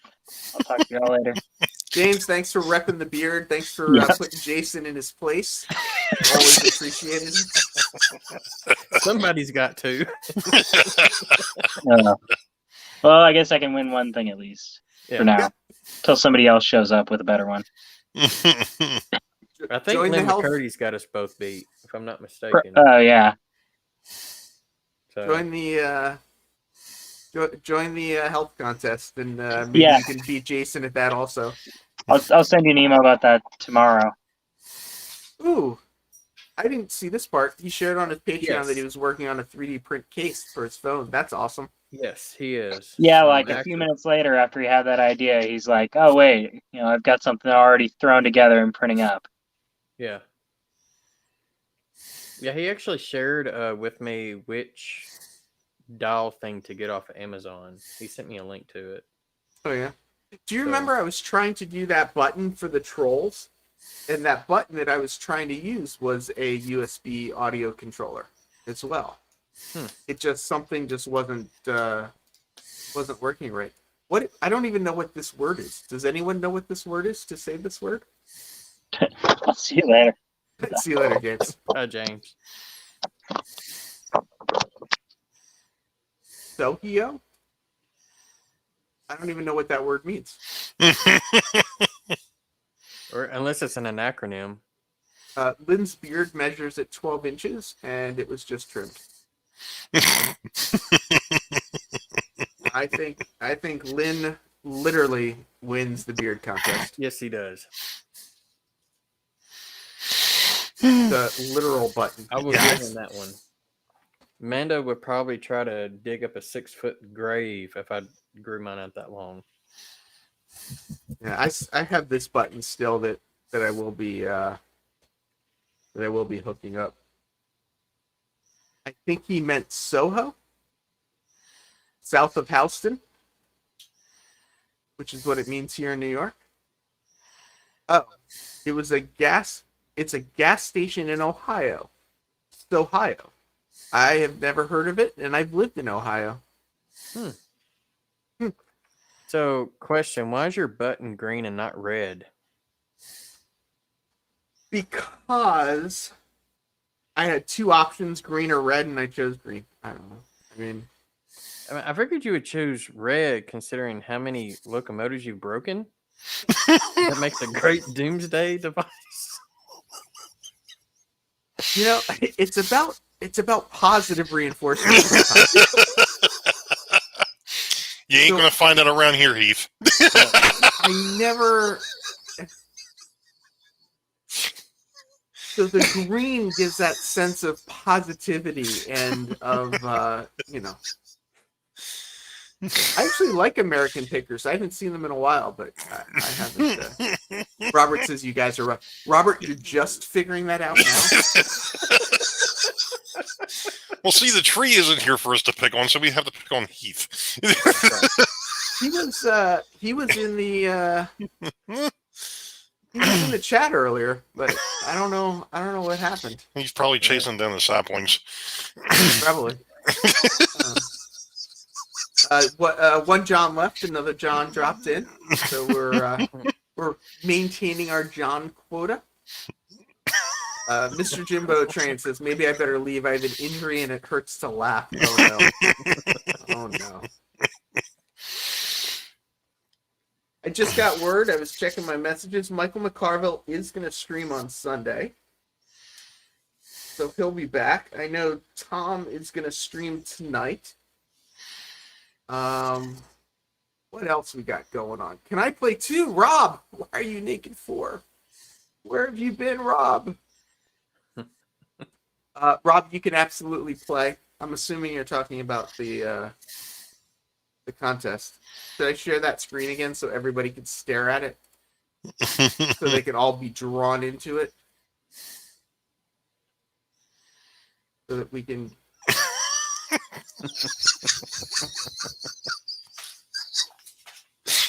Mr. Jimbo, they literally say laughter is the best medicine. What are you guys laughing about? Railroading is serious. John, we are laughing about the Model Railroader Health Challenge and how the Model Railroader community is going to take down Jason the Train Freak, who thinks he is... Literally.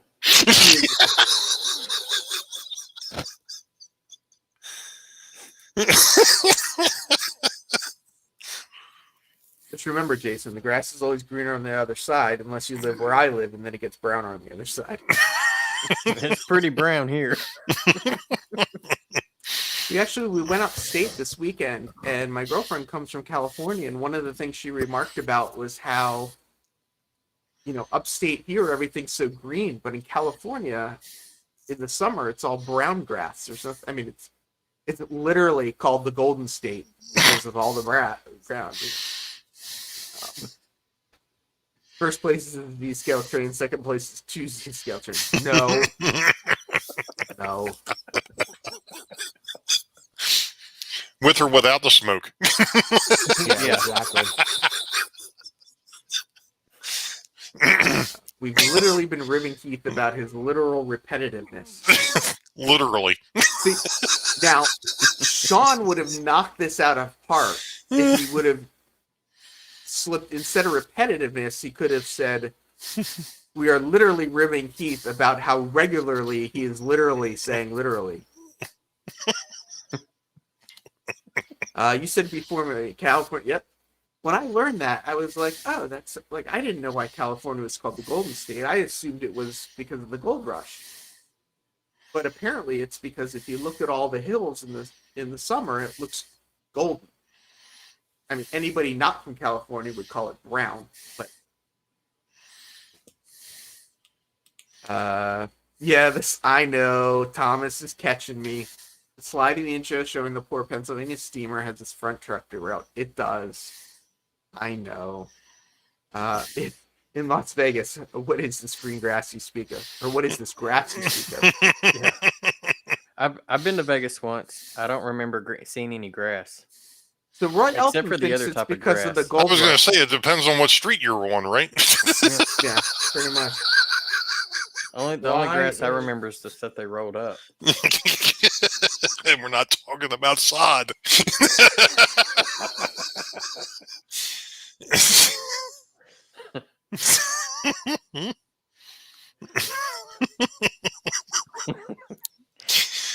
Yeah, according to this, it is called the Golden State because of gold, but I still like that it's called the Golden State. Oh, so this says it's called the Golden State for a couple reasons. One, the discovery of gold. Two, because of the beautiful golden sunsets. Number three, the abundance of golden poppies. The Golden Gate Bridge. It's one of the official colors. The golden trout. Oh my! This list just goes on and on. Literally. Literally. The Garibaldi, the California dog-faced butterfly, which is golden. Literally? And the California Valley quail, which is also its eggs have thick gold spots. I like the brown grass answer. I'm sticking with the brown grass. I don't care what anybody says. Las Vegas does have some awesome railroad landmarks. They do. Yes, they do. They do. About a block off Fremont Street, there's plenty of grass. They used to. Oh, funny too. Grass is the stuff you buy in little bags.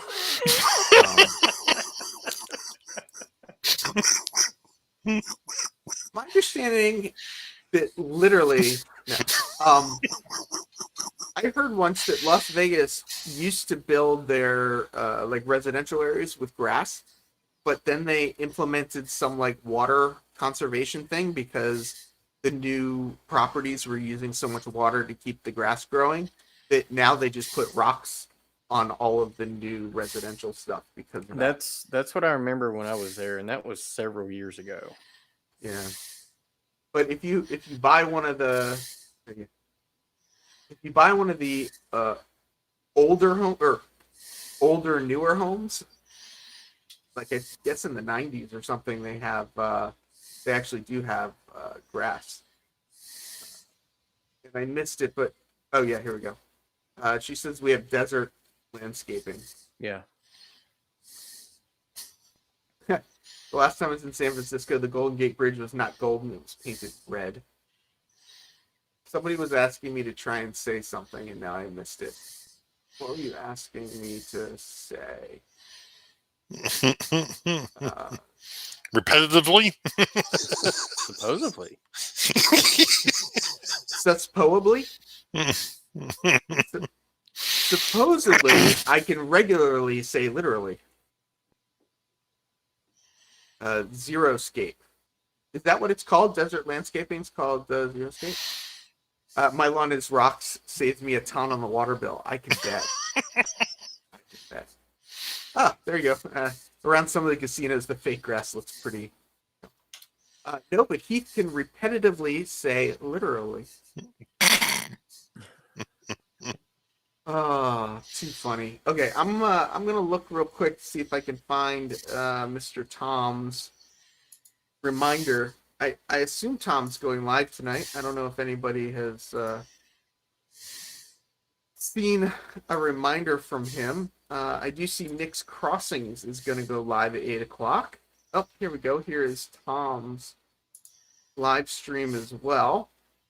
Tom doesn't have any thumbs down, though. I don't know why I had thumbs down before I started. Tom's doesn't have any thumbs down. But, you know. If you like the stream, thumbs up would be appreciated. If you didn't like the stream, a thumbs up would be appreciated. Or you can hit thumbs down twice. Well, no, I mean, at least hit it Double 3 negative times. makes it positive. So if you look at it that way, Heath, you've actually got 2 thumbs up. Yeah. Yeah, Hey, you're looking for positive reinforcement earlier. I just want some interaction. You know, I feel so lonely. You know, it's been a tough year. I'm so lonely. I'm literally just sitting here by myself, talking in my room with nobody around. And as far as I know, there's nobody actually listening to me. Oh, so this is interesting. Here, this is fun. Let's see. Oh, I just hit. Did somebody say something? I hit end poll and it disappeared. Literally. Oh, there we go. Hold on. Stop moving. How do I do this? So Rob says thumbs up, literally. Literally. Please, literally. If Let's you try literally this. like the stream, you can regularly hit the like button. That's not it. Restore chat. Let's try this. Thanks, So Sean. show on screen. All right. So we did a. Let's go here. We did a. What do you call it? A poll. And the poll question was. It's not going to show it, is it? It's going to be difficult. Literally. Literally. What is your favorite? What is your favorite format for Modeling Monday live streams? There are 82 people that voted. 76% said anything goes, which I thought was pretty surprising. 18% said group modeling sessions, and 4% said guest interviews. So somehow I feel like that doesn't really help me figure out what to do. I guess I should have been more specific about what anything goes is. Because anything goes does include the other two options.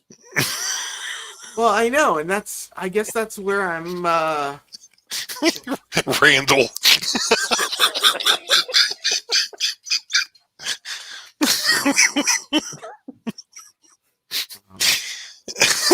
So, yeah, Randall, and that's my problem is what is anything? I should have been more specific with what anything is. so Randall, know. if Heath wears a Bob Ross wig and the locomotive flies off the layout again onto the floor, is that called a happy little accident?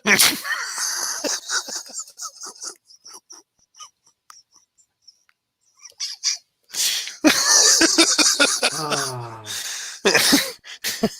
I'm sorry, I had to.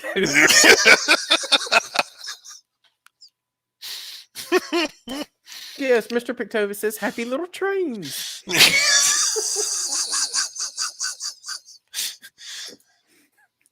DB Tech says I like the live streams with tech review and discussion when he buys something on eBay and tests it to see what it's supposed to do or burns it up. So, what is Split it? rock.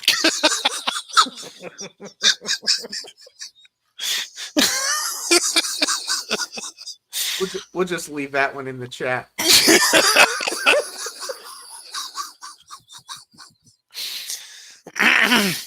Split Rock, if you get in on that healthy contest, Heath might get that for you for first place if you can win it. I might get him a poll. Because I know there's no pole dancers that are going to want to go visit him. Sean McGee, I thought we crossed that bridge tonight. Well, the bridge was out. So we ended up in the river. Oh, that's awesome. Well, this was supposed to be about getting healthier, and it just went way downhill. Well, laughter's the best medicine. True. That is true. That is true. So, gentlemen, what are you guys up to? You wanna share what's happening on your channels? Well, I got 2 of the 3 mail calls that I was waiting on. That's good. Did you post the videos yet, or you just got the packages? I've just got I got 2 of the 3 packages. The video will be out hopefully before the end of the week. Hopefully. What'd you Literally. Artie says laughing helps weight loss. Hey, it burns calories. It does. And makes your ribs and face sore after a while. Yeah, so Lackawanna goes live on Monday nights, Nick's Trains goes live on Monday nights, and Mr. Tom's Streams and things all goes live at 8 o'clock for people that want some variety. Sorry, go ahead, Ray. That's okay. I tell you what, this is kind of like TV. If you don't like one thing that you're watching, you can always change channels and find something else. That's right. Or you do what us lazy people do, and you just bring them all up at once. And then Yeah, I just got finished doing some locomotive maintenance, and like I said, I got 2 of the 3 mail calls. Hopefully, the other one comes tomorrow, and I can go ahead and get a video out. Nice. Jason, I noticed are you trying to hide the fact that you're in the red room? Is that why there's no light back there tonight? It's like this. Is that better? What do you got going on Are you back happy there? now? Did I just make your day by turning the light on? You did. You did. I feel better. Tina says, I'm going to get a screenshot of Heath and put a cartoon bubble literally and put it on a t-shirt.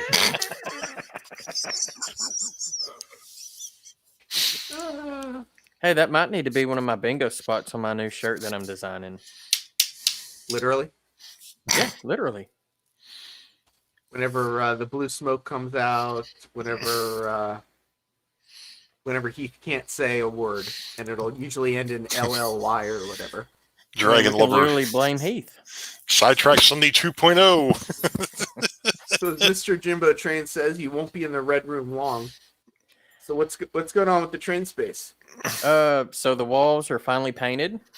So That's a positive. I'm done with all the construction that I'm doing right now. And when you said painted, obviously we all know what color they were painted. Yeah, it's not red.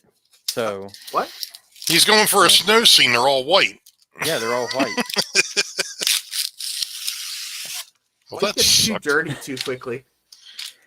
Well, I mean, by the time you throw up, your layout and your backdrop in front of it, it don't matter what color you paint it anyways.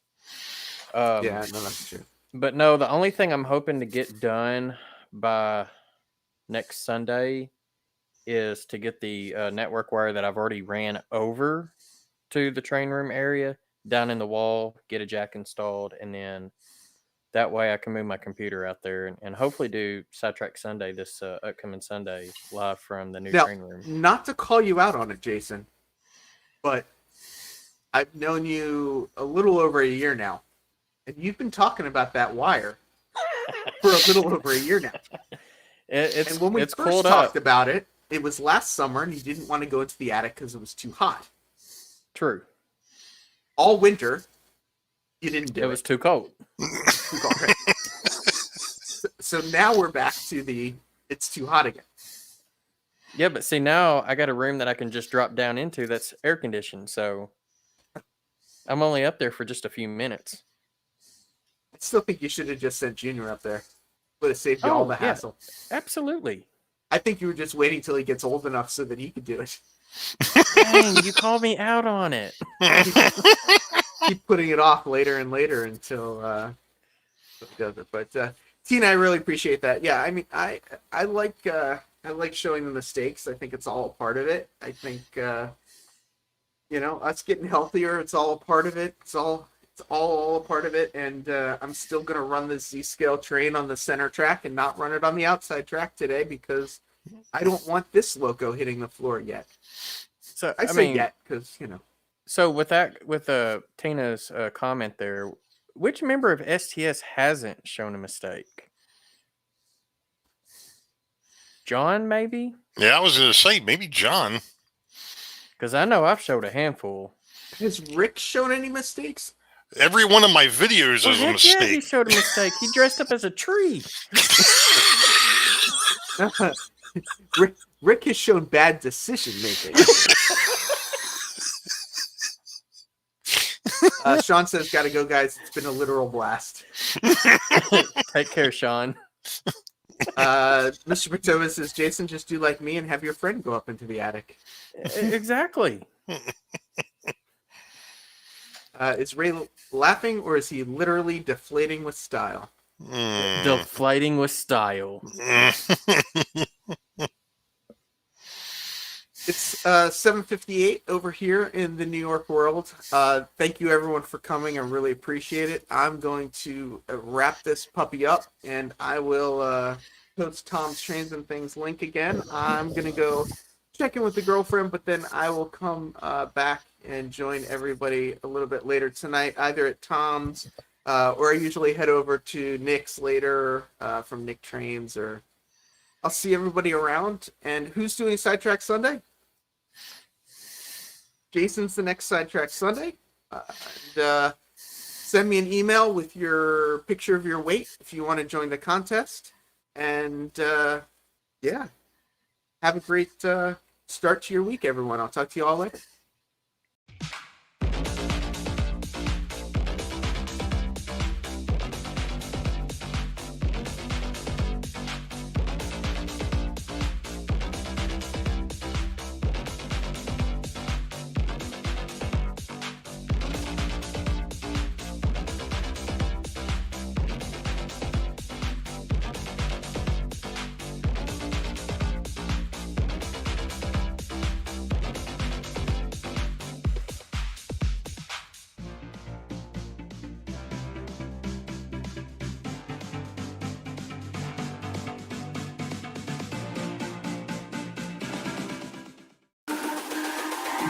It's all about humanity. About humanity.